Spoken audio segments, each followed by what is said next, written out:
imaginez un jeune qui apprend, qui a envie de développer, qui a envie de transformer sa vie et qui veut apprendre la prise de parole en public. Donc, quelles sont les étapes déjà, quelles sont les étapes? Si vous devez résumer l'art oratoire, l'art de prise de parole en public, quels sont les éléments que nous devons maîtriser pour démarrer sur la base de ça et après, au fur et à mesure, élever les niveaux?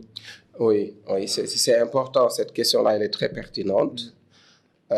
Celui qui prend la parole en public traverse ce qu'on appelle les 7 niveaux de conscience de l'orateur. Il y a 7 niveaux de conscience.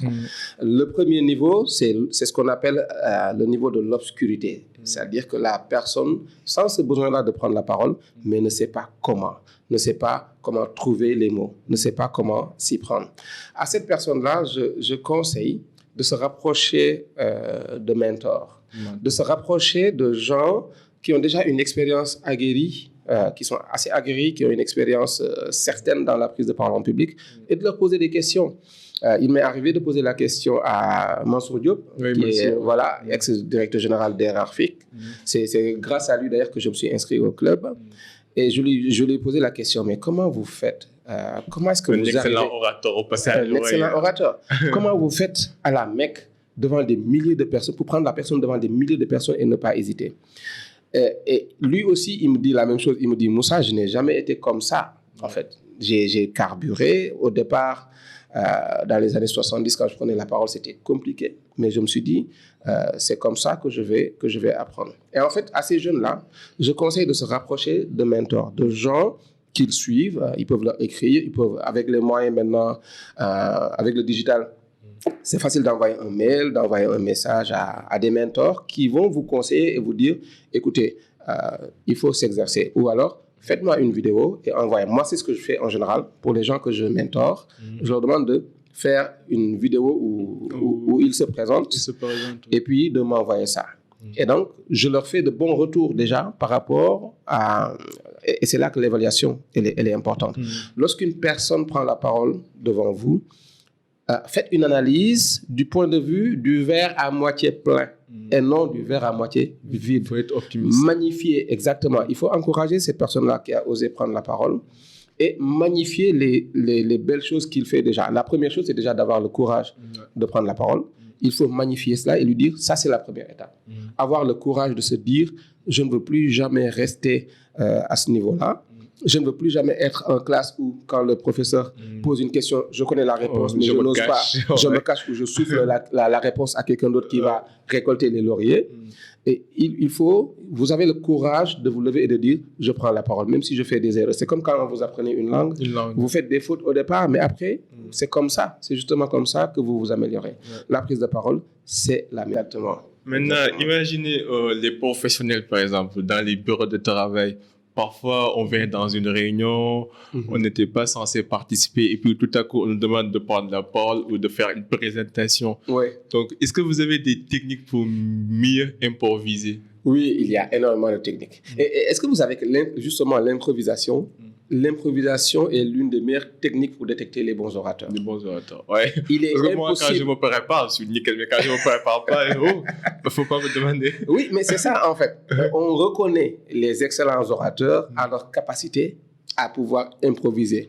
Et c'est des choses que nous vivons tous les jours. Vous marchez dans la rue et puis, tac, il y a Habib qui vous tend un micro et qui vous dit « Bonjour, c'est la telle et telle. Qu'est-ce que vous pensez du phénomène des inondations ou du chômage des jeunes ?» Donc, vous êtes tenu de répondre. Alors, il y a plusieurs techniques pour répondre de manière improvisée. La première technique, celle que j'aime beaucoup, c'est ce qu'on appelle la technique de la méthode PrEP. PrEP, c'est un peu en anglais. P-R-E-P. P pour des points, your point of view. Donc, tu donnes ton avis. Lorsqu'on vous pose une question, quelle que soit la question, vous avez déjà un avis dessus. Donnez votre avis, mais vous ne vous limitez pas à ça. Donc, point, P pour point, ensuite R pour reason. Une fois que vous avez donné votre point de vue, vous dites, je pense que ce n'est pas du tout normal, cette violence que l'on remarque contre les femmes. Après, il faut dire la raison. Donc, vous dites pourquoi est-ce que vous êtes contre cela? Parce que la femme est le socle de la société. La femme, c'est nos mamans, c'est nos sœurs. Elles sont tenues d'enfanter. C'est à eux que, c'est à elles plutôt que Dieu a mis, c'est dans elles que Dieu a mis le secret de la vie. Donc, vous donnez la raison pour laquelle vous pensez qu'on ne doit pas faire de violence aux femmes. Une fois que vous avez donné cette raison-là, il faut donner un exemple. Donc, c'est le E. Example. Il faut donner un exemple. Et c'est toujours bien de donner un exemple chez vous. Vous dites, le mois dernier, dans mon quartier, à la Liberté 5, il y a eu justement une femme qui a été battue. Vous donnez cet exemple-là et ça permet à votre audience de fixer et d'avoir cette image-là de ce que vous dites. Et une fois que vous avez donné l'exemple, le dernier P, c'est le point, mais c'est juste point pour dire la synthèse. Et donc, à ce moment-là, vous dites la synthèse. Donc, finalement, avec tous ces exemples, et au XXIe siècle, où la femme est glorifiée, il est juste inadmissible. Je pense qu'il est inadmissible d'exercer de la violence sur les femmes. Donc, ça, c'est une technique d'improvisation qui est assez efficace. Point, donnez votre avis tout de suite. Ensuite, donnez la raison. Une fois que vous avez donné la raison, donnez un exemple précis dans votre quartier. Une fois que vous avez donné l'exemple, faites une synthèse avant de conclure. Mais il y a aussi un aspect fondamental de cette improvisation-là, c'est les premières secondes.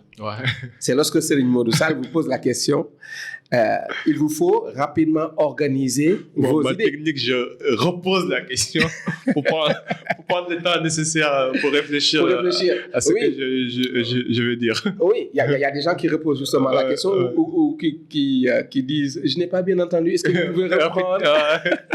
Oui, ça c'est une technique. Il y a une autre technique qui est beaucoup plus efficace, c'est justement de remercier la personne par rapport à la question.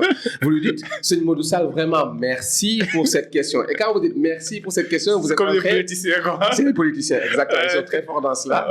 Et quand vous remerciez la personne pour la question, vous êtes en train de chercher déjà 2 à 3 idées.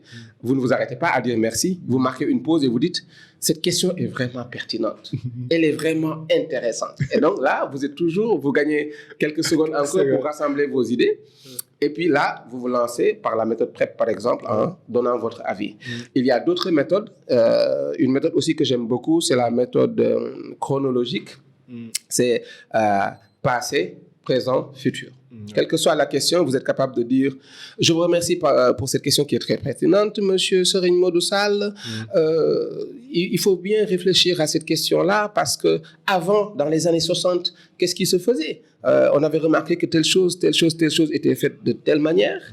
Aujourd'hui, maintenant, nous remarquons que les choses ont évolué. Aujourd'hui, maintenant, c'est telle et telle. Les choses ont changé. C'est comme ça qu'on fait.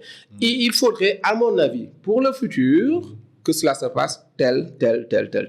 Donc, passé, présent, futur. C'est une méthode aussi qui est assez transversale et qui marche, quelle que soit la question qu'on vous pose et à laquelle vous ne vous attendez pas. D'autres méthodes à part les deux? Oui, il y a ce qu'on appelle la méthode des avantages et inconvénients, qui marche très bien aussi. Quelle que soit la question, même pour le coronavirus, par exemple, vous êtes capable de dire, OK, il y a plein d'inconvénients sur la santé, mais au moins le coronavirus nous a permis de resserrer les liens, de revenir à une certaine humanité pendant cette période de confinement. Donc, quelle que soit la question, vous pouvez tourner cela en avantages et inconvénients. Et après, ne pas oublier dans votre conclusion de donner votre avis, parce que c'est pour cela qu'on vous pose la question. Que vois-tu? Bon, déjà, il y a 2 cultures différentes. La culture américaine est une culture beaucoup plus orale. Dès le départ, on met les enfants à l'école dans l'exercice du speech.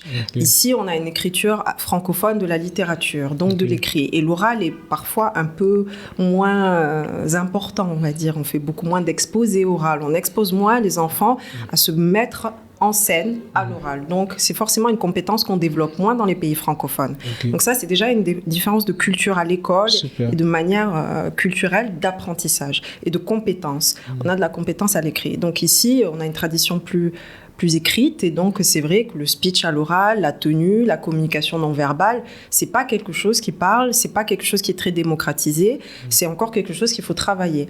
Moi, au début, quand j'ai commencé le média training, je devais faire de la pédagogie auprès des hommes politiques pour leur expliquer toute l'importance, en fait, de la communication non verbale. Et c'est vrai qu'eux, ils s'attachaient beaucoup au discours. Oui, mais qu'est-ce qu'on écrit? La belle phrase. Oui, c'est important.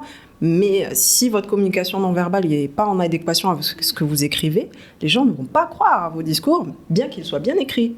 Donc, il n'y a pas d'efficacité communicationnelle. Ça, c'était très difficile à faire comprendre. Et j'ai fait beaucoup de pédagogie auprès de beaucoup d'hommes politiques pour, des fois, signer le contrat alors qu'ils en avaient besoin. C'était un besoin.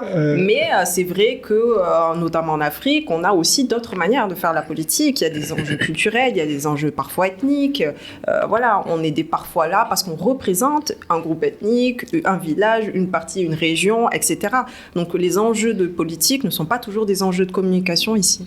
Ok, donc quand tu accompagnes par exemple un politicien, tu prends en compte tous ces facteurs, les facteurs ethniques, religieux, les facteurs géographiques, ainsi de suite.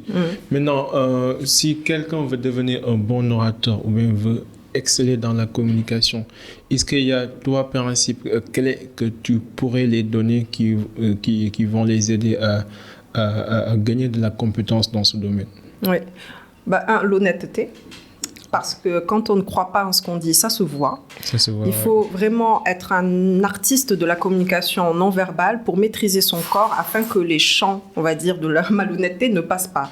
Parce que le corps, quand il ne croit pas en ce qu'il dit, on voit un déphasage et les gens ne vont pas y croire. Ils ne vont pas vous dire « il a menti », mais il va vous dire « je ne le sens pas, j'ai pas l'impression qu'il dit la vérité, il me sent pas très honnête ». Ils vont sentir, en fait, on le sent, on le voit pas, on peut pas l'exprimer de manière intelligible, mais les gens vont sentir, c'est presque intuitif. Ça, c'est la première chose. La deuxième chose que les gens n'utilisent pas en communication, c'est le silence. Le silence, c'est une arme de communication extrêmement puissante. Et les politiques ne l'utilisent pas assez, le silence. Et des fois, créer des silences, ça permet de faire passer des messages. C'est pour ça que j'ai les débats politiques du Sénégal, parce que les gens ne s'écoutent pas. Non, ils ne s'écoutent pas.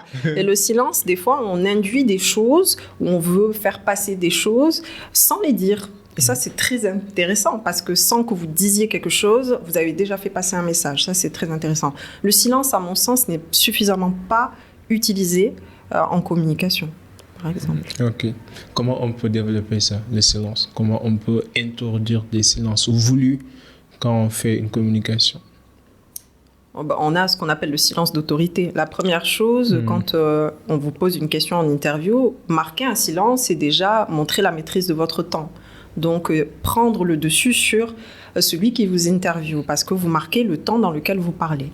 Deuxièmement, ça crée comme un petit froid aussi. Donc, ça crée ce qu'on appelle le silence d'autorité. Vous prenez le dessus sur celui qui vous a posé la question. Et deuxièmement, le silence vous permet aussi de ne pas répondre à la question. Quand vous marquez un temps de silence, c'est pas qu'on oublie la question, mais il y a un temps qui s'est passé et vous pouvez répondre à côté de la question. Des fois, les gens ne vont même pas remarquer que vous n'avez pas répondu à la question. Donc, le silence, à plein d'endroits, peut finalement permettre d'être une arme très très forte de communication qui permet de marquer l'autorité, de marquer votre temps et de montrer je réponds ou pas d'ailleurs.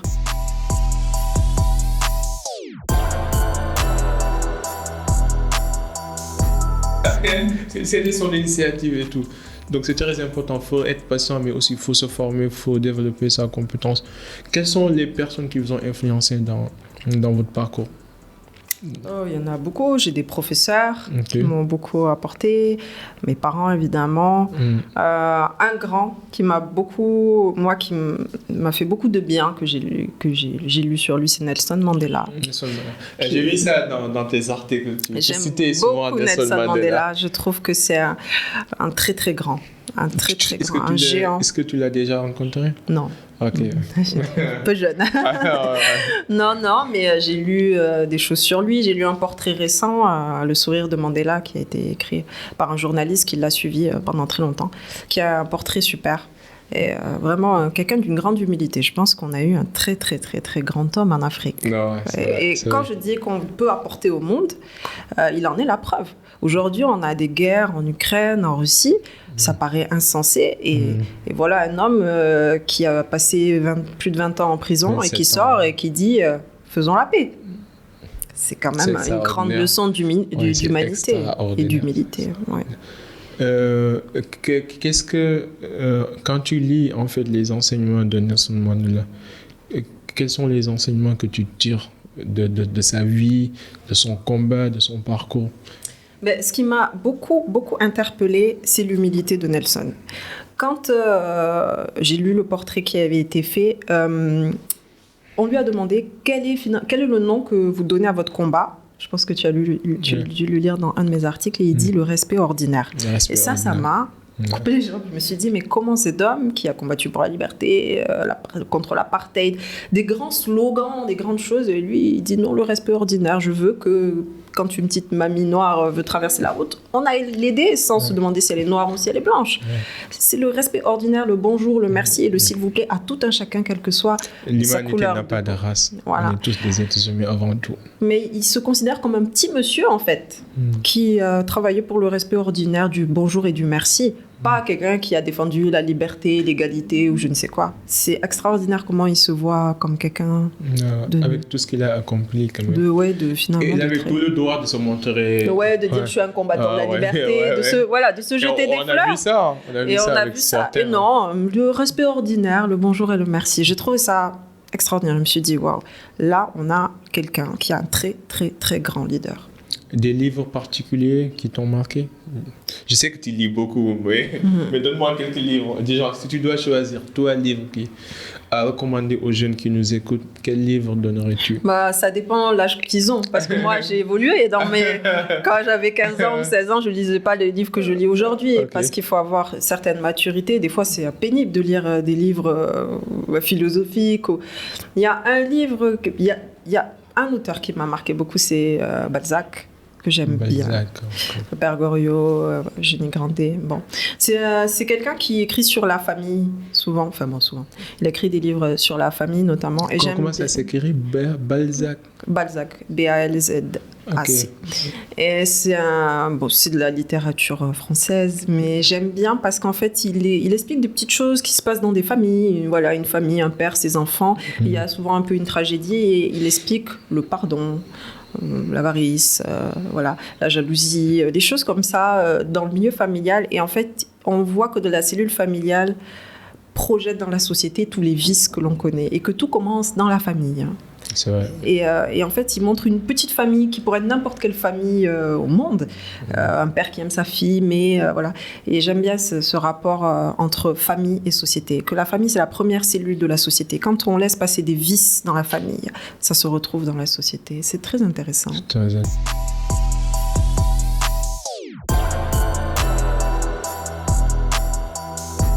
Mais il faut avoir l'impression d'avoir reçu quelque chose. Et on a tous reçu quelque chose, déjà la vie. La vie est une chose qu'on a tous reçue. À partir du moment où vous êtes vivant, vous avez capacité à vous donner. Sa mère se donne à ses enfants tous les jours. C'est un don. Mais quand on a reçu ce don et qu'on sait qu'on chaque jour on se lève en se disant j'ai reçu le don de pouvoir donner, de pouvoir apporter, à ce moment-là on devient leader. Devient leader, super. Oh, c'est exactement ça. C'est exactement ça. En fait, c'est vrai, tu as raison. Maintenant, allons au fonds d'investissement. Parce que tu es aussi dans les échanges de projets, les financements, ainsi de suite. Tu peux m'en parler de ce qu'est un fonds d'investissement pour les gens qui nous écoutent et quelles sont en fait votre niche d'activité en tant qu'un fonds d'investissement? Un fonds d'investissement, comme on dit, c'est un fonds d'investissement, c'est-à-dire une quantité d'argent qui est réunie pour financer des projets. Donc, c'est une grosse somme d'argent qui permet de financer beaucoup de projets. Nous, on essaie de créer une constitution de fonds en propre, en local, ici au Sénégal, qui va être adossée à notre cabinet. Donc, c'est nous qui aurons la main sur le fonds et qui va pouvoir décider d'aider des entreprises à se développer en investissant. C'est en constitution. Maintenant, on n'est pas encore tout à fait prêt sur cela. Je vais dire quelque chose de très spécial.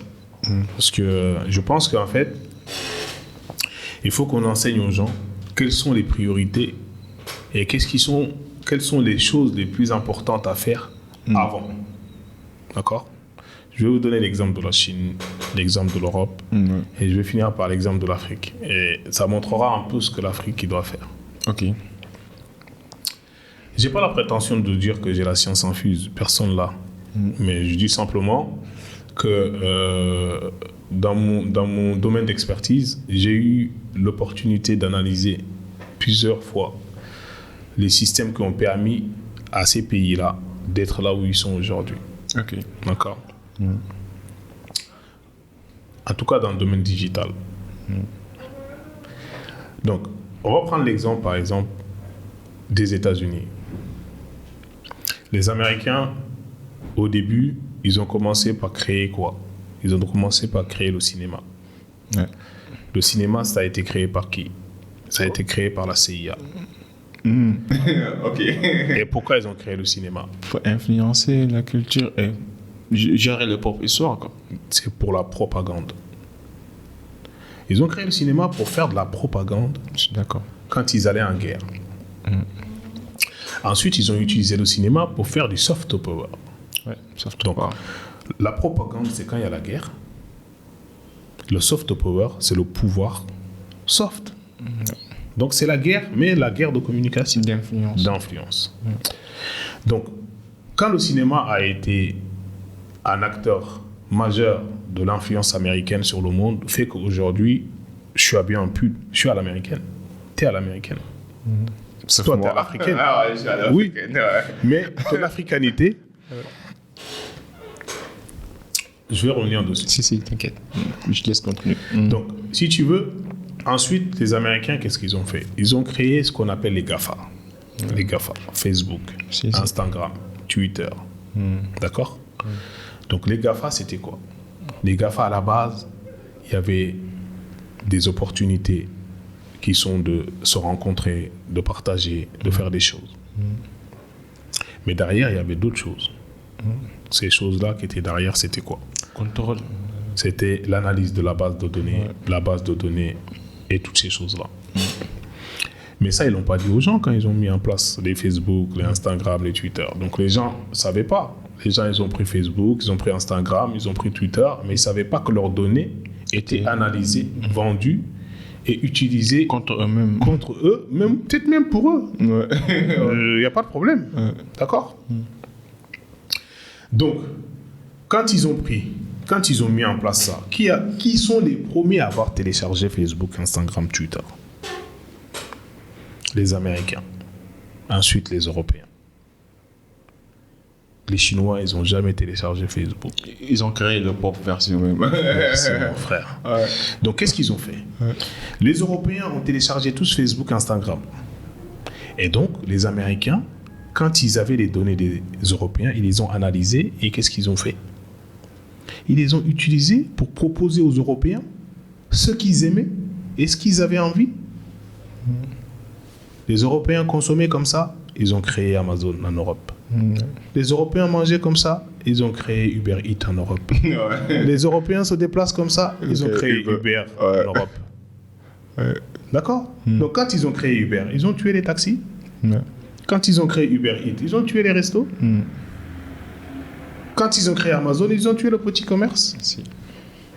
Donc, aujourd'hui, les Européens se retrouvent en n'étant pas propriétaires de leur propre base de données. Ça veut dire que les Européens travaillent en Europe, gagnent de l'euro, mais dépensent dans des applications américaines.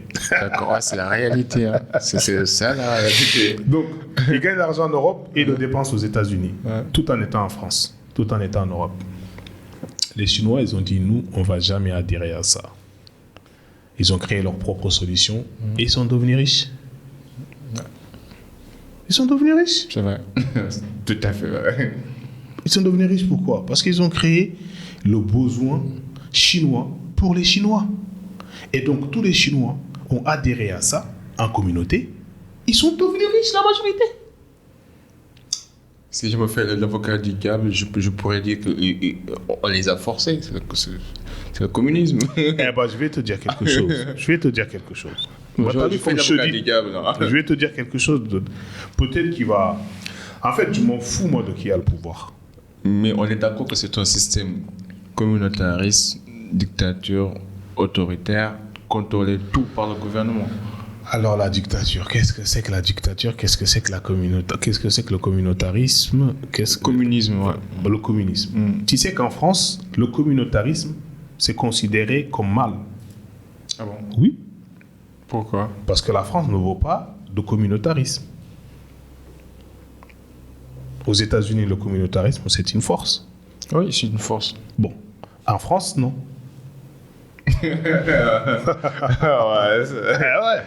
Donc, tout dépend de quel point de vue où tu te situes. Je vais te dire un truc très simple. Ce que j'essaie de dire, c'est que dans chaque avantage, il y a aussi en fait des désavantages derrière. C'est vrai que Chine est un pays développé, mais on connaît les droits humains, comment ils sont bafoués là-bas. On connaît en fait la réalité avec les musulmans. Tu vois un peu les entreprises qui sont tous nationalisées. Non, c'est vrai. Qu'est-ce que j'aurais été heureux d'avoir toutes les entreprises du Sénégal nationalisées. Mais on ne peut pas le faire parce qu'on est dans un système démocratique. Ah, bon, qu'est-ce que c'est que la démocratie? Est-ce que la démocratie, c'est pour l'Africain? Ah bon? On Tu vas aller là? Non, on n'est pas des démocrates, nous. Ok, vas-y. On est quoi? On est des royalistes. Avant, il y avait des rois en Afrique. Il n'y avait pas de président dans la brousse. Je suis d'accord. C'était que des rois. Ouais. Bon.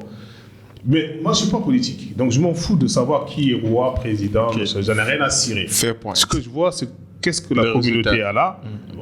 Même parlons, par exemple, du président du Sénégal, Macky Sall. Beaucoup de gens l'insultent. Beaucoup de gens ne sont pas contents de ce qu'il fait. Mais quand tu regardes, Macky Sall, il a fait plein de bonnes choses. Ouais, c'est vrai. D'accord? Oui. Bon. Il y a d'autres présidents qui peuvent faire mieux ou moins bien. Mais en tout cas, lui, il a fait plein de bonnes choses. Mais pour pouvoir continuer à faire des bonnes choses, il faut quoi? Il faut qu'il soit encore président toute sa vie. Comme Poutine, non? Mais il ne pourra jamais être président toute sa vie. On est d'accord ou pas? Oui. Bon. Comment tu veux ramener une communauté, une population dans une direction si cette direction doit être changée tous les 5 ans? Non, mais c'est la réalité. Regarde ce qui s'est passé après la mort du prophète. Les humains sont faits comme ça. On est avare, on est stupide et on est cupide. Voilà. Donc, c'est la réalité. C'est pour ça que je te dis, c'est pas la politique qui va changer ta vie. Je suis d'accord. C'est ce point. On est voilà. D'accord. Donc, qu'est-ce qui va changer? Mais moi, je peux refaire de la démocratie sur le communisme. Voilà. Moi, je m'en fous. En fait, je veux dire, je m'en fous qu'on soit démocrate, qu'on soit... non, je ne peux pas dire ça. Parce que si tu es en mesure de t'exprimer comme tu veux, c'est parce qu'on est dans un pays. Quelle est la différence entre la démocratie et la dictature? La dictature, tu n'as pas de voix. Et la démocratie? Tu as une voix. Bon, je vais te dire, moi, comment je la vois. Ok. La démocratie, tu peux toujours ouvrir ta gueule, on s'en fout. En dictature, tu fermes ta gueule. C'est pareil. Ouvrir ta gueule sans être écouté ou fermer ta gueule, c'est pareil. Non, mais démocratie, quand tu ouvres ta gueule, au moins tu contribues à l'influence globale du pays. Par exemple, si on avait laissé Macky Sall faire ce qu'il voulait faire avec Sonko le 3 mars 2021, vous ne savez pas là où nous. Moi, je vais dire un truc. J'aime bien Macky Sall, j'aime bien Sonko. Je suis apolitique, c'est juste un débat. Ouais. D'accord. Moi, j'aime bien Macky Sall, j'aime bien Sonko. Est-ce que j'ai le droit? Si, tu as le droit. J'ai le droit d'aimer les deux? Ouais. Bon, voilà. Non, et c'est ça la beauté de la démocratie. Non, c'est pas ça. Moi, ce que je dis, c'est quoi? C'est que je suis pour celui qui fait ce qu'il y a de bien pour mon pays. Qu'il soit démocrate, je sais pas qui. Indépendamment de son système, de ses tactiques, voilà, de ses stratégies. Qu'il soit ci, ça. Moi, ce que je vois, c'est celui qui fait le bien à son peuple. Il y a des gens qui font du bien pour le peuple, mais dans le désordre. Oui. Tu peux faire ça. T'as dit quoi? Dans le désordre. Il y a des gens qui font du bien, mais dans le désordre. Non, mais attends, ça, c'est ta vision à toi. Mais moi, j'ai des amis chinois. Ils sont très heureux d'être chinois. Moi, j'ai des amis chinois, mais ils ne sont pas heureux d'être chinois. Voilà. Tout dépend de quel point de vue. Tu vois, ça veut dire qu'il y a des Chinois qui sont très heureux et qui sont patriotes et qui aiment, qui sont fiers de la Chine. Pendant le cas de Poutine, pareil. Là, certains Russes sont d'accord avec Poutine. Là, on devient politique. Là. Ah, ok, bon, on change de débat. On n'est pas là. Franchement, on s'en tape. On s'en tape, franchement. Donc, dis-moi, en fait, est-ce que tu as connu un échec particulier qui t'a marqué dans ta vie? Oui. 99% de ma vie, c'est des échecs. Explique-moi qu'est-ce que tu as appris de tous ces échecs. Pour inspirer les jeunes, quoi. Justement, comme je dis, quand on entreprend, beaucoup de gens n'entreprennent pas parce qu'ils ont peur d'échouer. Alors qu'en fait, la meilleure chose que tu apprends dans l'entrepreneuriat, c'est quand tu échoues. Pourquoi? C'est pour ça qu'aux États-Unis, par exemple, pour citer les États-Unis, parce que pour moi, en tout cas dans ce cadre-là, c'est un exemple pour les entrepreneurs. Parce qu'ils n'ont pas peur d'essayer les nouvelles choses, ils n'ont pas peur d'avancer. Aux États-Unis, quand tu veux demander de l'argent à la banque pour créer une entreprise, si tu n'as jamais créé d'entreprise avant que tu as échoué, ils ne te la donnent pas. Ils ne te donnent pas cet argent-là. Ah, faut que tu t'échoues d'abord. Ouais. Ils ne donnent qu'à des entrepreneurs qui ont déjà échoué. Faut que tu échoues. Tu vois le mindset, comment il est? Ça veut dire qu'en fait, quelqu'un qui a échoué, c'est quelqu'un qui sait comment ne pas répéter la même erreur. Si tu as entrepris dans le domaine de la restauration et que tu as échoué et que tu veux rouvrir un restaurant, tu sais tout ce qu'il ne faut pas faire pour que ça ne marche pas. Donc, tu vas faire les choses pour que ça marche. Donc, ton échec, ça devient un apprentissage. Ça devient une école. Et c'est pour ça que toutes les écoles du monde, il y a de la théorie, mais quand tu arrives vers la fin de cycle, on te fait faire de la pratique en entreprise. Pourquoi? Parce que la pratique consolide la théorie. Je veux dire. Oui, mais aussi autre chose. Parce qu'en réalité, la théorie, c'est que de la théorie. Ouais, d'accord. C'est parfaitement raison. C'est que de la théorie. Ouais. La pratique. C'est pour ça que tu as des gens qui n'ont jamais été à l'école qui sont riches. Comme toi.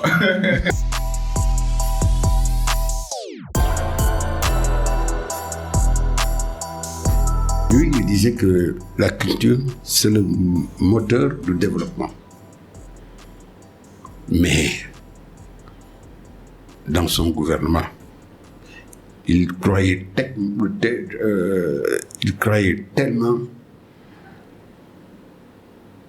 à ce qu'on appelle les technocrates, la technocratie.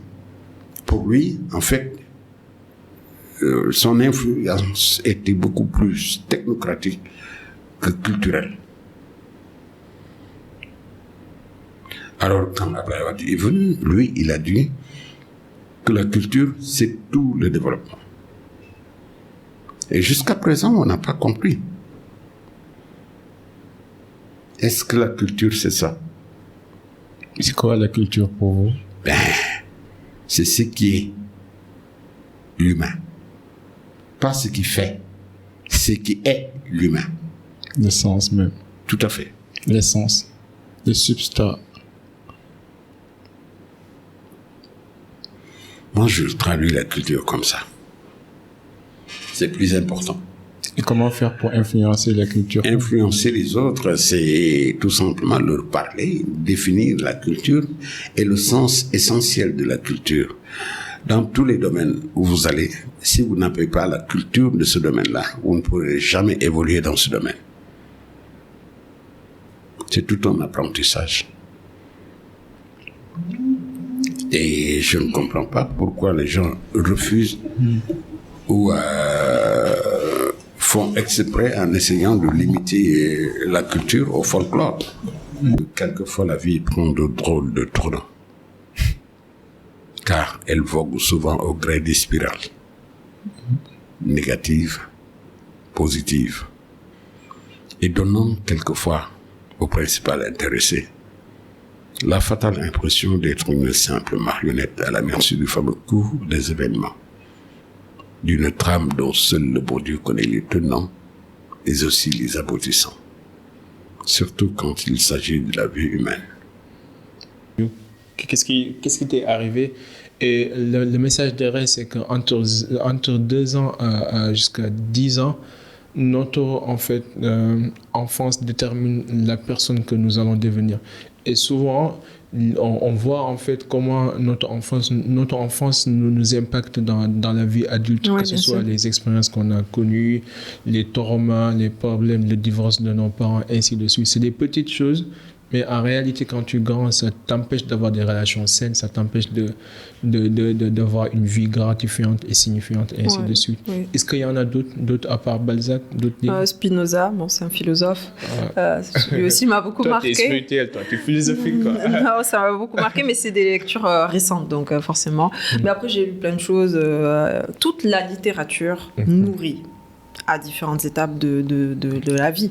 Toute la littérature nourrit. Moi, j'ai lu des romans policiers et je trouve ça génial aussi. Je pense qu'il y a toute la littérature nourrit votre esprit. Donc, vous fait voyager, vous fait grandir. C'est important d'être curieux. C'est important d'être curieux. De s'ouvrir sur et aux autres, en fait. Ouais, s'exposer à la connaissance. S'exposer à la connaissance. Ouais. Les jeunes, il faut lire. Il faut lire, Il faut lire. Moi, en tout cas, moi, j'aime lire. Franchement. Il faut lire tous les jours. Tous les jours. Ouais, tous les jours. Même si c'est 1 heure par jour. Ouais. Même si c'est un article, moi je lis beaucoup les articles aussi, j'aime bien. Je trouve que c'est court, c'est concis, mais on apprend quelque chose. On apprend quelque chose. Et est-ce que tu as des blogs particuliers quand tu lis des articles? Tu les lis? Non, je lis la presse de manière générale. J'aime bien parce qu'on tombe sur des choses qu'on n'avait pas prévues et ça nous nourrit. La presse, c'est pas mal. Et quel est votre plus grand...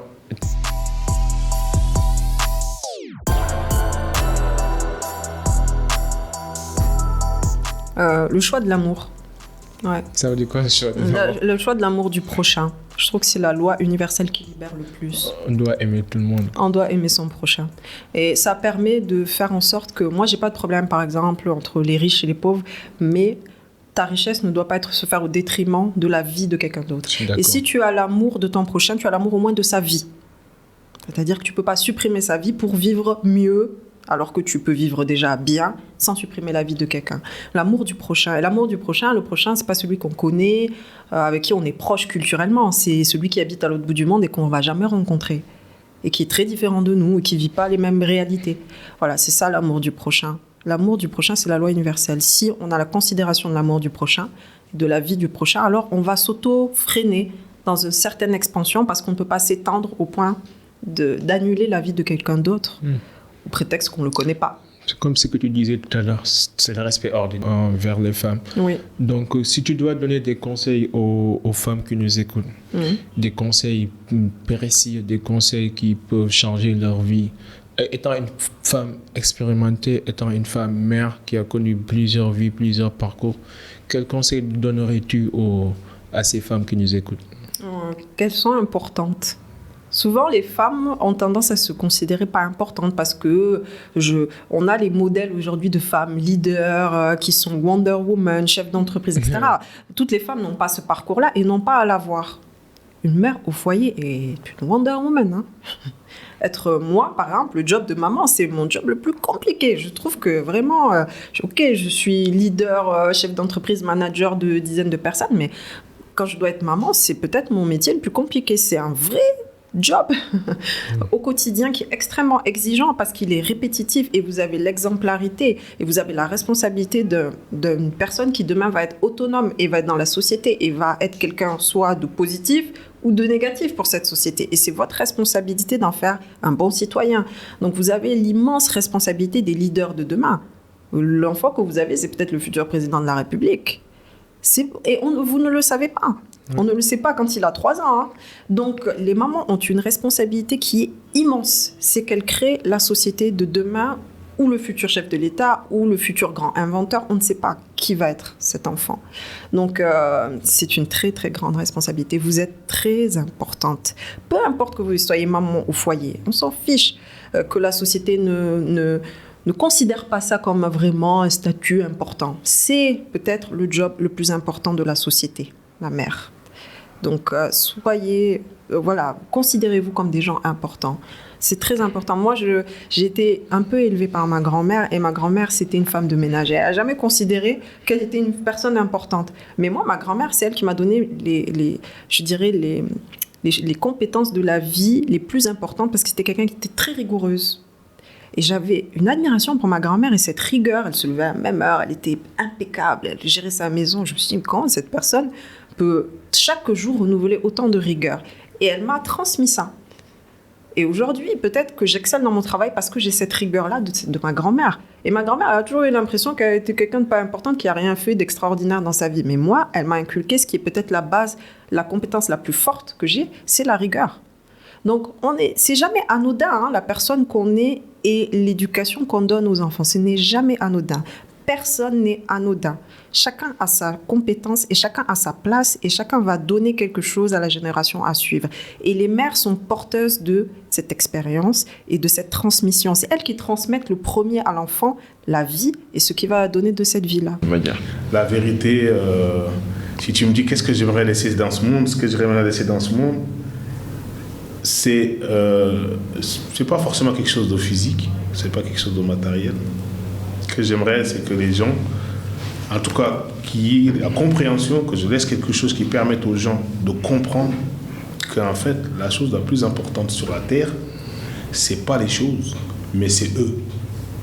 C'est déjà ça que j'aimerais que les gens comprennent. Parce que comme je disais tout à l'heure, tu sais, certes, il peut y avoir des milliardaires, mais les milliardaires, il ne peut pas acheter avec ses milliards le doigt du pauvre. Le milliardaire, il a des milliards, mais même s'il a 50 maisons, il dort que dans une maison, dans un seul lit. Le milliardaire, si demain il n'a plus 2 yeux, il ne peut plus voir, aucun pauvre ne lui vendra ses yeux. C'est ça. Tu comprends? Donc, qu'est-ce qu'il y a de plus important? C'est l'humain. Tout ça qu'on fait, c'est pour qui? C'est pour l'humain. Ouais. Les belles voitures, les belles choses, les belles maisons, les beaux paysages, tout ça, c'est pour le confort de l'humain. Donc, la première chose qu'il faut comprendre, c'est que vous êtes unique et que vous êtes exceptionnel. Ça, c'est la première chose qu'il faut comprendre. Une fois que vous avez compris ça, quand vous voulez faire quelque chose, faites quelque chose qui contribue et qui rend service à la communauté. C'est comme ça que les entreprises marchent. Pourquoi Facebook marche? C'est communautaire. Ouais. Instagram. Communautaire. YouTube. Communautaire. Twitter. Communautaire. Et ils sont milliardaires. Parce que communautaire. Ouais. Amazon plateforme. Communautaire. Donne-moi quelque chose qui est communautaire et qui n'a pas rendu ses propriétaires riches. Il n'y en a pas. Les supermarchés, ça vise la communauté. Ouais. Bon, c'est les communautés qui vont acheter là-bas. Tout ce que tu fais autour de la communauté te rend riche. Donc, si vous n'avez pas d'argent et que vous vivez dans une communauté de gens qui n'ont pas d'argent, réunissez chacun votre peu que vous avez, créez quelque chose pour votre communauté et vous vous rendrez riche vous-même puisque vous allez consommer ce que vous avez consommé. Vos produits et services. La solidarité, quoi, au sens absolu du terme. au sens absolu. Et on en revient à ce que Dieu dit. Je vais donner mes trois principes à 30 ans, c'est-à-dire mon âge actuel. Parce qu'à 110 ans, je ne serai pas la même personne. C'est sûr. Donc je ne pourrais pas donner Je suis d'accord. conseils. Comme tu veux. Donc les 3 principes de vie.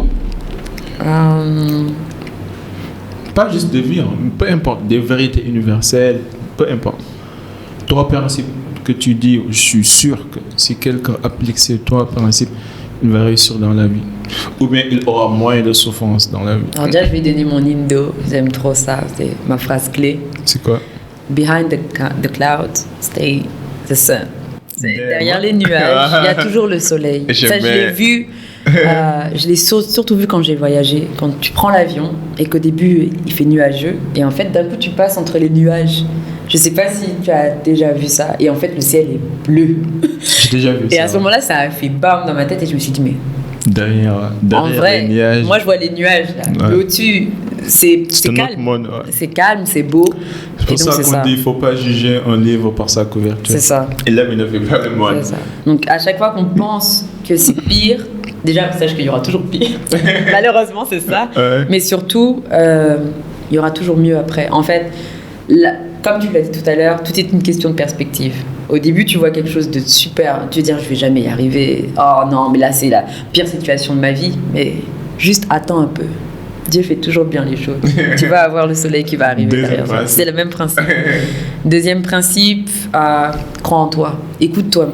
Écoute ton instinct. Quand ton instinct te dit c'est bon, vas-y. Si ton instinct te dit non, va loin.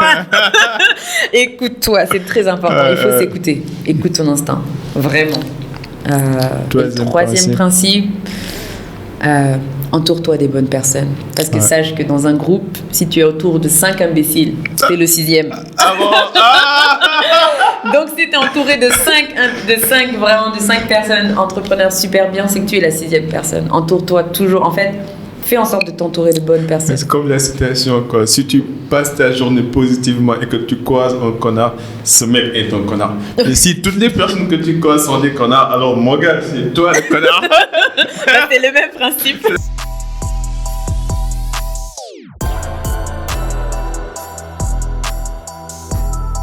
Quel impact? Ouais. L'âge n'est qu'un chiffre. C'est quoi? L'âge n'est qu'un chiffre. Un chiffre? Oui. C'est quoi les chiffres? On est jeune. Parfois, moi, on est jeune. On me prend pour une gamine. Il y a des gens qui me regardent de haut. Ouais, il y a des gens qui me regardent de haut et qui disent, mais vas-y, c'est un bébé de toute façon. Ou ils prennent pas au sérieux ce que je fais. Ouais. Mais d'où, en fait? Mais j'ai dit mon âge. Bon, j'ai 22 ans, oui. Finalement, t'as dit ton âge. Et voilà. Là, je vais avoir 23 ans. Ok, bientôt. Donc, Inch'Allah, bientôt. Donc, T'es pas gamine quand même. Non, oui. En même temps, l'âge n'est pas un critère de compétence. Voilà, en fait, l'âge n'est pas un critère de compétence. Parce que d'un côté, il y a des gens, ils ont mon âge, ils ont même pas d'expérience. C'est sûr. Il y a des gens qui ont 20 ans et qui dorment toute la journée et qui n'ont pas. Puis ils arrivent à 25 ans, ils cherchent un travail, ils ont pas d'expérience. Moi, à 25 ans, j'aurais déjà 10 ans d'expérience. C'est sûr, c'est sûr. Donc, voilà. La raison pour laquelle je voulais t'avoir, c'est ça, en fait. J'ai vu tes stories, j'ai suivi ce que tu faisais et ça m'a intéressé. Et ça n'a rien à voir avec l'âge. C'est de l'engagement, comme tu as dit, c'est de la discipline et c'est de la détermination. C'est très important. Donc, tu disais, comme influence, tu veux... Influence, laisser influencer les gens à suivre leurs rêves, à pas écouter, à travailler, je sais pas. Ouais. J'arrive pas à faire quelque chose, quoi. Contribuer, quoi. Faut contribuer. Bougez-vous. Comme d'hab, bougez-vous. Ne restez pas assis. Non, mais ça, parce que ça c'est quelque chose. Bougez-vous. Non, mais ça, c'est quelque chose. Non, mais parce qu'il y a des gens qui travaillent pas, qui sont toute la journée en train de boire leur café, en train de boire leur thé, ils t'appellent, ils disent, ouais, donne-moi de l'argent. Je suis d'accord. Non. C'est pas comme ça, hein. Moi, regarde la caméra, il dit moi, ça. Moi, je fonctionne pas comme ça. On arrête de me demander de l'argent, là, les gens qui me demandent de l'argent, là. Non, je rigole. Si je peux aider, quand les gens dans le besoin, je les aide. Mais les gens qui ont 2 jambes, 2 bras, là, qui peuvent travailler, qui ont juste la flemme et qui se contentent de demander, non, ça, je peux pas. Ah, ça, je peux pas. Faut travailler. C'est très important. Parce que quand tu leur donnes, tu es en train de participer implicitement dans leur...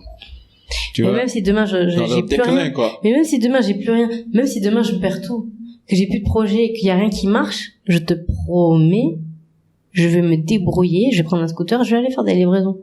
Tchac. Il y a pas de sous-métier. Il y a pas de sous-métier. Je te le dis, j'ai vu tellement de corps de métier.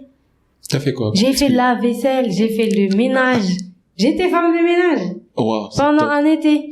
Écoutez bien, hein. Non, mais pendant un été, j'ai été femme de ménage. Parce que ici, je vois des personnes qui refusent de faire certains métiers. Je travaille pour une agence immobilière dans le sud-ouest, là où ma mère, elle habite. Je faisais le ménage normal. Je faisais le ménage, j'étais contente. Je gagnais rien. Je gagnais rien. Mais vu que c'était payé comme ça, et que moi, j'avais 15 ans, 15-16 ans, c'était le premier job d'été, je crois. J'avais 15-16 ans, même plus jeune, je crois. Okay. Il faut que je confirme ça. Je devais avoir 15 ans. Ouais. Mais on a et ça t'a permis d'apprendre, en fait. Ça m'a permis d'apprendre des choses et ça m'a éduqué. Quand tu fais le ménage. Non, mais quand tu fais le ménage et que tu vois des gens qui laissent des choses sales derrière eux, tu te dis, mais j'espère que je suis pas comme ça. Donc après, tu t'auto-éduques, tu vois. Tu deviens beaucoup plus propre, beaucoup plus net. Tu fais attention à ton environnement. C'est ça.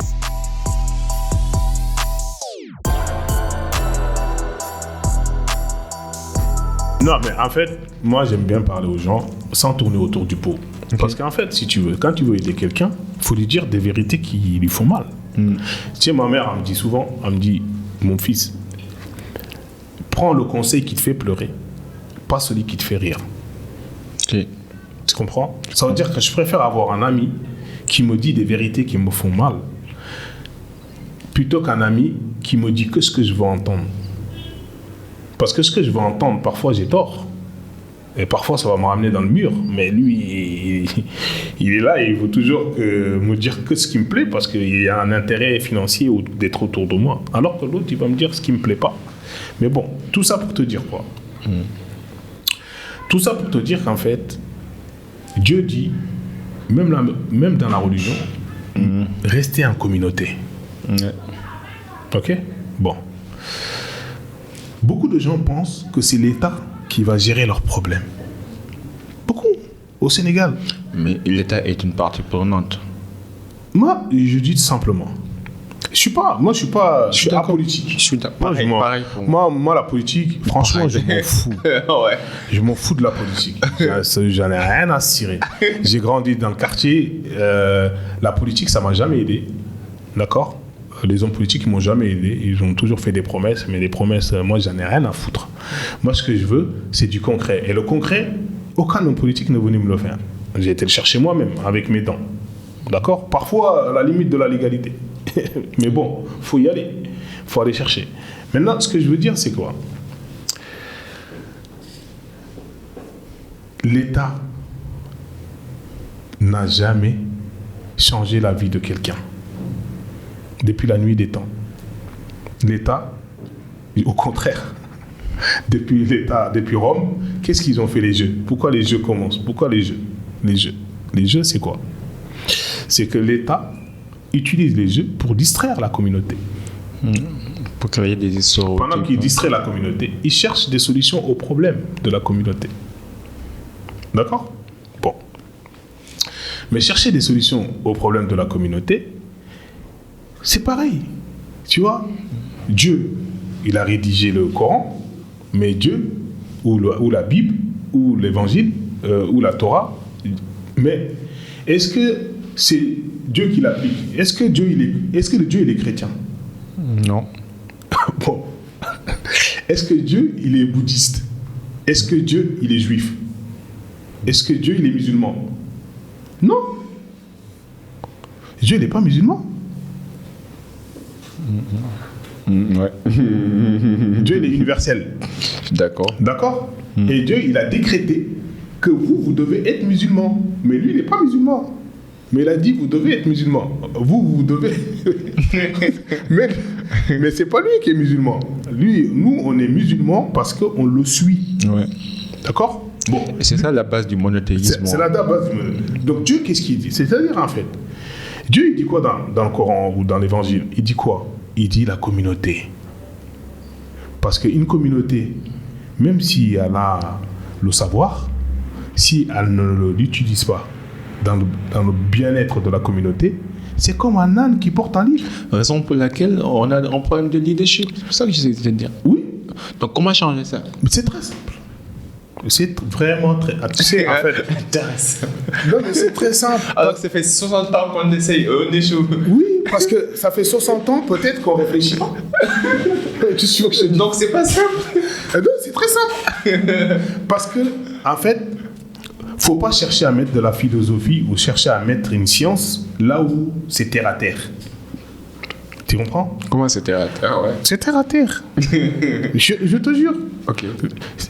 En fait, c'est tellement simple. C'est tellement simple que, en fait, c'est pas l'intelligence qui fait ça. Tu sais, c'est quoi qui fait ça? Ok, j'écoute. C'est le cœur. C'est parce que, en fait, beaucoup de gens pensent que l'intelligence, c'est la tête. Non. L'intelligence, c'est le cœur. Parce que c'est à partir du cœur qu'on va imaginer quelque chose de positif et qu'on va travailler dans un sens positif et qui va utiliser l'intelligence globale des gens autour de nous, qui va solliciter l'intelligence de tout le monde pour faire quelque chose de positif pour la communauté. L'intelligence, c'est un outil, le cœur, c'est la source. La source de l'intelligence, c'est le cœur. Même Dieu dit que c'est le Dieu cœur. Ne change pas Au peuple, tant qu'il se décide de se changer. Tant qu'il ne décide pas de se changer lui-même. Maintenant, regardez, c'est très simple. Que Dieu bénisse l'Amérique, c'est vrai? Ouais. C'est quoi le slogan français? Je sais pas. Vive la République, vive la France. Ok. Ah? Bon. C'est quoi le slogan sénégalais? Même pas. Un peuple, une fois. Ah, ok, tu parles de ça. Ok, un peuple, un but, une fois. Un but, une fois. Ouais. Bon. Un peuple, c'est quoi ça? C'est la communauté. Tu vois? Oh, mais ça, ce que tu dis, c'est l'idéal, mais la réalité est différente de l'idéal. Mais qui applique l'idéal si ce n'est des humains? Je suis d'accord. Bon, quand un humain, tu lui dis que l'idéal pour que tu deviennes ça, c'est de faire ça. Et qu'ils disent, ah, moi j'ai compris que pour devenir ça, il faut faire ça, mais moi je préfère faire ça. Qu'est-ce que tu peux pour lui? Rien du tout. Voilà. C'est ça mon problème. C'est pour ça que j'ai créé ce podcast. C'est pour ça qu'en fait, même Dieu... Regarde, je t'explique. Si Dieu il veut, tout le monde devient chrétien, ou tout le monde devient musulman, ou tout le monde devient sans religion. Si Dieu il veut. On est d'accord? Oui, athée, ouais. Bon. Si Dieu il veut, personne ne marche. Si Dieu il veut, tout le monde fait ce qu'il dit. Mais, qu'est-ce qui se passe? On voit un Dieu qui laisse chacun faire comme il veut. Et il y a des gens même qui se permettent d'insulter Dieu. Est-ce que c'est pour autant que Dieu il est puni? Non, il les laisse. Tu comprends ce que je veux dire? Je comprends. Quand je te parle de mettre en place une stratégie qui permet au plus grand nombre de sortir de la difficulté, je parle des gens qui ont une raison. Parce qu'il y a des gens, tu ne peux pas les obliger, tu ne peux pas les contraindre à la richesse.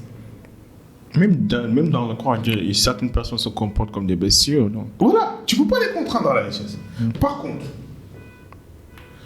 un État doit contraindre sa population à la richesse.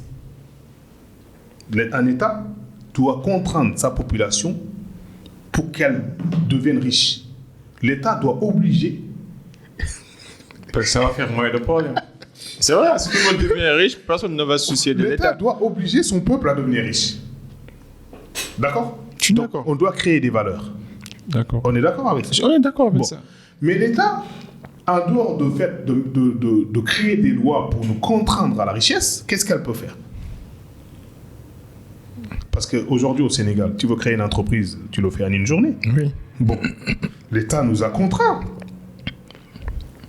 à sa manière à devenir riche. Parce qu'il nous a créé des solutions. En 24 heures, on a une société. Ça d'une part, mais d'autre part, pour un employé ou bien un étudiant qui cherche un emploi qui ne trouve pas d'emploi, comment il va faire? Ah, Seigneur. C'est le mindset. Moi, non. Tu me connais, mais là, je fais l'avocat du diable. Non, mais en fait, je ne fais pas ça par rapport à toi. Ouais, je fais ça pour te dire, en fait, que il y a deux catégories de personnes. Il y a ceux qui cherchent à travailler pour les gens. Il y a ceux qui font travailler les gens. Tu veux être quoi? Il y a ceux qui sont dans le milieu. Non. Ils font les deux à la fois. Non. Moi, je fais les deux à la fois. Non, tu fais quoi? Les deux à la fois. Tu fais quoi? Je fais les deux à la fois. Je travaille pour une multinationale. En même temps, j'ai des projets entrepreneurs. C'est quoi ton rêve? Travailler pour une multinationale ou... Non, mon rêve ultime, c'est pas ça. C'est quoi? Comme tout le monde, devenir riche, mais en ayant quelque chose qui m'appartient. Ownership. C'est-à-dire? C'est l'indépendance financière. L'indépendance financière. Mais ça arrivera, je suis obligé de passer par le chemin, c'est ton parcours. Une belle parole, j'aime bien. L'indépendance financière. Mais comment l'indépendance financière arrive? En t'envoyant, mais tout en ayant patience. C'est ton parcours, c'est ton processus. Donc, ton but ultime, c'est de ne plus travailler pour quelqu'un. Un jour, oui. Voilà, donc tu fais partie de ceux qui font travailler les gens. Ok. Ton objectif, c'est ça. Parce que si tu veux plus travailler pour quelqu'un, mais que tu veux toujours gagner de l'argent, tu dois créer quelque chose dans lequel les gens viennent travailler pour que tu gagnes de l'argent. Donc, tu fais partie de ceux qui font travailler les gens. Tu fais pas partie de ceux qui veulent travailler pour les gens. On est d'accord? Bon. Est-ce que tout le monde peut faire travailler... Est-ce que tout le monde peut décider de faire travailler les gens? Non. Pourquoi? Parce que si tout le monde veut faire travailler, il n'y aurait plus personne qui va travailler. Si tout le monde veut devenir acheteur, qui va vendre. Si tout le monde veut devenir acheteur, qui va vendre? Et c'est la réalité, c'est ce qui se passe actuellement. Oui. Tout le monde veut devenir entrepreneur au Sénégal, et c'est ça le problème. Oui, mais sauf que... Est-ce que parce que tout le monde va à la mosquée qu'ils vont tous rentrer au paradis? Hein? Non, mon frère. On a 10 minutes. Toi, tu penses que tous les gens qui vont à la mosquée, ils vont tous rentrer au paradis? Non. Hein? Non. Bon. Ça veut dire quoi? C'est simple, mon frère. Ça veut dire que dans l'entrepreneuriat, c'est ceux qui font bien les choses qui réussissent. Dans la vie, c'est ceux qui font bien les choses qui réussissent. Dans la politique, c'est ceux qui font bien les choses qui réussissent. Même si, en fait, tout dépend de ce qu'on pourrait appeler la réussite. Ça aussi, c'est biaisé. Si. C'est subjectif. C'est subjectif. Tu comprends? Mais en tout cas, tu sais, Dieu il dit, même quand le médiocre fournit l'effort nécessaire pour la réussite dans le domaine médiocre qu'il a choisi, il réussit.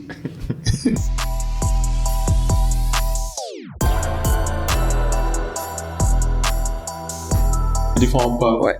Il se voit au sommet du, je sais pas moi, il se voit avec une chaîne à 1 million d'abonnés, il se voit avec, voilà. Et du coup, c'est colossal. Voilà, c'est un processus. Donc, c'est colossal, c'est monstrueux, c'est dingue. Il se voit un auteur avec 20 livres, avec une communauté de 100 000 personnes qui commentent, qui like, qui commentent, voilà. Donc, il se voit au top. C'est très bien. Je suis un fervent défenseur de la vision. Il faut rêver grand, il faut être ambitieux, c'est super. Mais il faut comprendre que c'est un processus, c'est une aventure, c'est un voyage. Il faut être patient. Malheureusement, notre génération, nous avons tendance à tout vouloir tout de suite. Comme nos aînés nous appellent, nous sommes la génération micro-ondes. Nos parents, eux, à 9h, il fallait que la mamie soit sur le feu pour que le tchèpi soit prêt à 13h ou à 14h. Eh ben, nous, voilà, on est allé, on a acheté la pizza, on vient, on la réchauffe 30 secondes. C'est une belle analogie. Et puis, on est parti. Ben oui, nous, on fait tout et tout de suite. Nos parents, il fallait aller charger la commission, il fallait rencontrer le voisin. Nous, on a pris le téléphone, on a appelé allô, Joe, et puis c'est comment grand. Voilà, et on est parti. Donc, on est impatient. On veut des résultats tout de suite. Il faut comprendre que ça prend du temps. Ça prend tout ce qui arrive à un certain niveau de succès demande du temps. On ne peut pas sarcler, semer, récolter le même jour. C'est pas possible. Voilà. C'est une question de processus. Et il y a des projets, il y a des dimensions que nous avons qui vont nous demander 3 ans. Il y a des projets qui vont demander 5 ans. Il y a des projets qui vont demander 10 ans. Il y a des projets qui vont demander 15 ans. Et nous devons comprendre que le but, c'est d'être sur le chemin. C'est d'avancer. Chaque jour, pas à pas. Et on finira par arriver au sommet. Voilà. Donc, au lieu d'éviter les grandes marches trop longues, on commence petit à petit. On se contente d'avoir, je sais pas moi, 10 abonnés, 20 abonnés, c'est bon. C'est pas parce que l'autre, il est à 10 000 abonnés qu'il faut se décourager ou quoi que ce soit. C'est pas parce que l'autre, il a écrit 3 livres. C'est pas parce qu'il a une chaîne qui cartonne. Non. C'est un processus. C'est pas parce qu'il a acheté une nouvelle voiture. Et puis voilà. On a tendance vraiment à se comparer par rapport aux autres, alors que la seule personne à laquelle on doit se comparer, c'est celle qu'on était hier.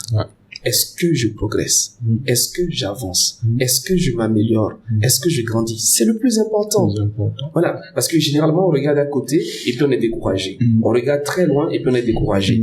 Donc quand tu vas quelque part, tout ce qui t'intéresse, c'est de voir les prochains mètres. C'est un peu comme quand tu utilises une voiture. Tu quittes ici, tu vas au plateau, ou tu quittes ici, tu vas à Kermassar. Quand tu projettes les phares de la voiture, tu ne vois pas l'endroit où tu vas. Mais tu vois juste les 200 prochains mètres. Et c'est tout ce qui te suffit. Arriver là-bas, tu vas voir encore plus loin. Voilà. Et c'est exactement ça dans la vie. Donc, tout le problème, c'est de découper la grosse montagne, le gros projet, en de petites marches qu'on peut facilement adapter. Quand ton instinct te dit c'est bon, vas-y. Si ton instinct te dit non, va loin. Écoute-toi, c'est très important. Il faut s'écouter. Écoute ton instinct, vraiment.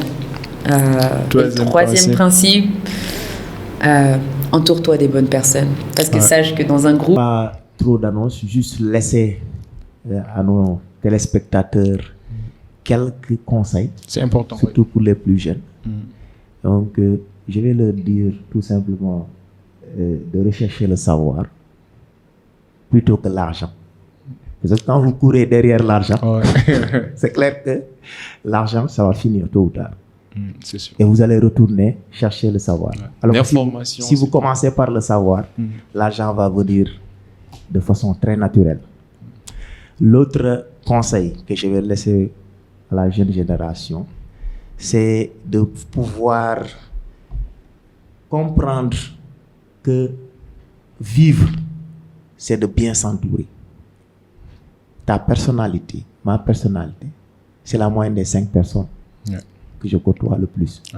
Donc, essayons d'être avec des personnes inspirantes, des personnes positives. Surtout positives. C'est extrêmement important.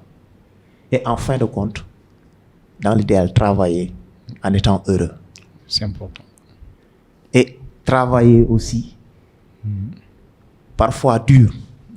Pour terminer avec cette citation de Kagame, Paul Kagame, le président du Rwanda.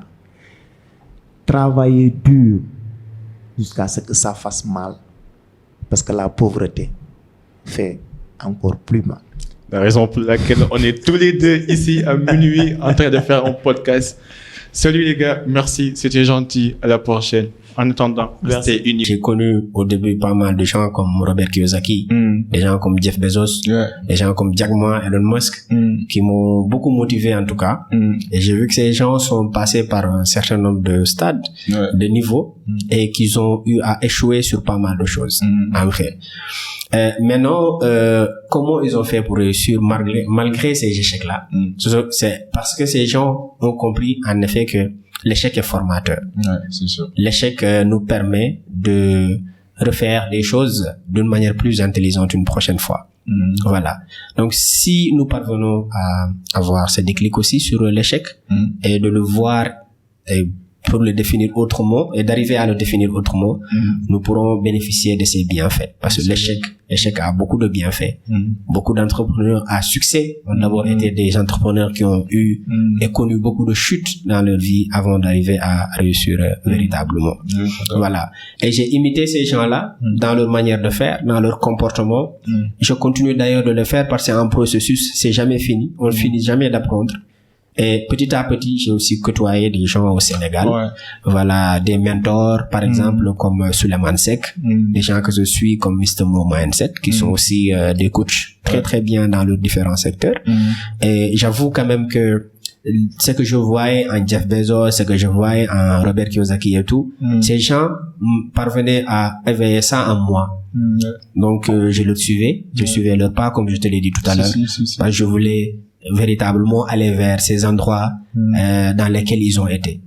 Voilà. Donc, l'imitation, comme tu l'as très bien dit. Même commencer localement. Localement. Vous n'avez pas accès à Jeff Bezos, mais vous pouvez accéder certainement dans votre quartier. Il y a un homme responsable, respectueux, respecté par tout le monde. Allez lui parler. Commencez par lui poser des questions sur sa vie, comment il fait. Demande-lui s'il peut être ton mentor. Du genre, essaye. Parce que moi, ce que je ne tolère pas, parfois, tu vois dans les quartiers, des jeunes qui sont là, le matin, on fait notre petit atelier, le soir, on va aller à l'entraînement. Le quotidien, quoi. Tu vois, le quotidien, quoi. Et pourtant, pendant ce temps-là, il y a Lamine, il y a Francis qui se réveille tous les jours à 6 heures, qui part bosser et qui rentre à 20 heures. Et pendant tout ce temps, il voit Lamine, il voit Francis aller revenir faire sa vie. Et puis tout à coup, Francis, Lamine vient avec un nouveau véhicule. Ah, il est chanceux. Et pourtant, ça fait 5 ans. Ça fait 5 ans qu'il bosse comme un fou pendant que vous êtes là en train de mater toutes les filles qui bougent là. Non. Genre, pour dire que le succès n'est pas le fruit du hasard. C'est ton processus. Il y a beaucoup de jeunes qui regardent les autres personnes réussir sans prendre action, sans prendre conscience, en fait, de la stagnation de leur vie, mais pensent que c'est juste plus facile de blâmer, de juger ou d'attribuer certains trucs à ce qu'on appelle la chance, alors que la chance n'existe pas. La chance, en fait, elle peut exister. Hein. Oui, mais je veux dire, pour moi, la chance, c'est la préparation plus opportunité. Justement, c'est pour cela que j'ai utilisé le verbe pouvoir exister. Parce que la chance, elle peut vraiment exister. Mais en fait, la chance la plus probable, c'est celle qu'on obtient du travail acharné. C'est ça. En vrai, justement. Alors, ça veut dire que tu vas faire beaucoup d'efforts déjà de base, comme tu l'as très bien dit, comme le fait Florence, comme le fait notre confrère ici présent, pour arriver à réussir véritablement leurs activités. C'est beaucoup de travail acharné derrière. Et si ces gens parviennent aujourd'hui à saisir des opportunités, c'est parce qu'ils sont trop longtemps restés dans ce travail-là. Et surtout qu'ils ont été disciplinés dans le processus. Je parle beaucoup de discipline. Parce qu'en vérité, les gens pensent qu'en fait, être motivé, ça suffit. Dans notre formation ou dans le coaching que nous faisons très souvent, nous rencontrons en fait des gens qui sont motivés dès le départ à vouloir vraiment réussir dans une chose. Ils le sont et ils y vont à fond. Mais ce qui fait que ces gens n'arrivent pas à destination, c'est parce qu'en réalité, ils manquent de discipline. La motivation, elle est éphémère et à un moment donné, vous ne serez pas motivé dans le long terme. Donc, il vous faudra de la discipline, de la consistance en fait dans vos actions pour arriver à avoir de véritables résultats. Comment développer cette discipline, cette consistance? Ce que j'ai remarqué, en tout cas chez pas mal d'entrepreneurs à succès et qui ont fait peut-être aujourd'hui qu'ils ont eu cette faculté de discipline là, c'est d'abord de se trouver une routine. La routine, elle est capitale pour tout épanouissement. Quand je parle d'épanouissement, je parle de plein développement. Voilà, parce que ce que tu répètes tous les jours devient ta réalité. Donc ça, on l'acquiert que par la routine. Et c'est dans la routine qu'on doit se discipliner en fait. Cela veut dire que quand nous nous réveillons chaque jour, nous devons savoir exactement ce qui nous attend pour cette journée-là. Être préparé au préalable, en fait, pour véritablement arriver à réussir nos journées. La planification. Voilà, la planification, l'organisation, la discipline, tout ça rentre d'ailleurs dans le cadre des soft skills. Donc, qui sont des compétences comportementales, en fait, que nous devons développer quotidiennement pour que ça soit ancré en nous, comme cela se doit. Voilà. J'ai suivi les success stories. J'ai vu que des gens comme Cristiano Ronaldo, des gens comme Messi, des gens comme Sadio Mané, c'est parce que, en fait, ils sont arrivés à ce stade-là, justement, parce qu'ils ont derrière travaillé d'une manière acharnée, qu'ils ont une routine, en fait, qu'ils font perpétuellement. De même que Habib. Aujourd'hui, je te félicite et je t'encourage pour cette belle initiative que tu réussis de faire. Mais je veux dire, si certainement tu étais resté dans ton lit à attendre que les opportunités viennent à toi, que tes rêves se réalisent sur ton lit, je pense que oui, ça peut se réaliser, mais tu n'aurais pas forcément ce que tu veux. C'est ça. Exactement, quoi. C'est à ce stade que moi je pense que le seul moyen d'arriver à être discipliné, c'est de développer une routine dans laquelle on parce que l'autre souci aussi que j'ai avec certaines personnes, surtout les jeunes, c'est ils se focalisent souvent sur le résultat du processus et ils oublient tout le processus. Tu vois un peu, par exemple, comme tu as dit tout à l'heure, les success stories.